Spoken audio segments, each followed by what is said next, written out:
Before the COVID-19 pandemic, people got out and exercised fairly often.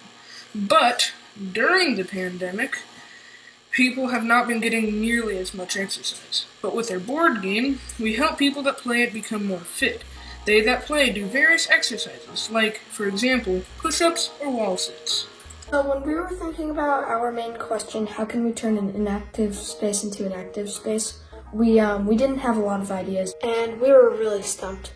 We brainstormed ideas of what we did during COVID, and something that popped up a lot was we played like board games and other kind of games, and we thought, what if we made our own board game?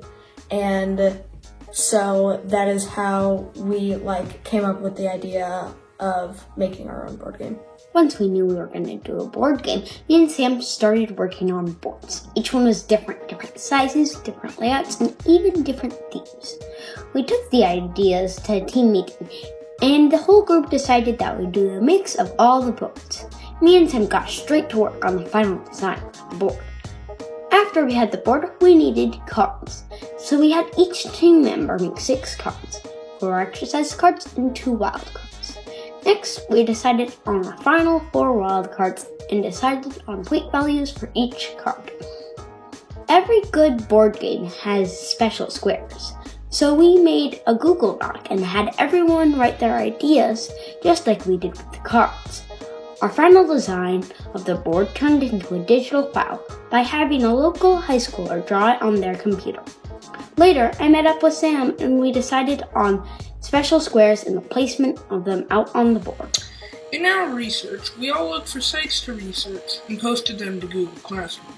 We applied this research parts at a time to create a plan and also format cards and etc. How this game is played.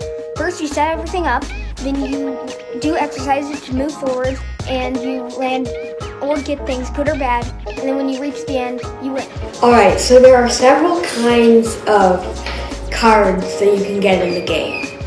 First, there's the exercise card, which you do an exercise to get points. And then there's the wild cards, which you save and then use later. I'm going to draw 3 cards to show you what you do.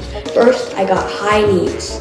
I do 20 high knees for 5 cards. 1, 2, 3, 4, 5, 6, 7, 8, 9, 10, 11, 12, 13, 14, 15, 16, 17, 18, 19, 20. And then I get to skip. Alright, I'm going to draw my last card. It is wall sits, and I skipped the wall sits. Alright, that's brief explanation of how the cards work. The harder the cards are, the more points that you get. But you don't get any points from wild cards because the only thing you have to do with them is draw them and then play them to do something special. There are several different kinds of wild cards. The first one is a skip, which allows you to skip an exercise and not get any points. The second one is a potato gun, which allows you to make the other person skip a turn so that they don't get any points. There's also the helicopter pass, which allows you to move to the closest helicopter pad on the board. And there's the double rainbow, which allows you to save it and then use it to get another turn and move more on the board. Thank you. Here's 1. There are 7 special spaces on the game board. This means you move 2 spaces forwards. Rock means you move 2 spaces backwards.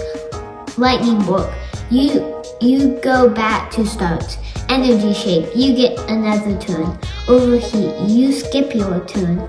Wind, you go forwards the amount you just went. Rainbow slide, slide down the rainbow to get to the pot of gold.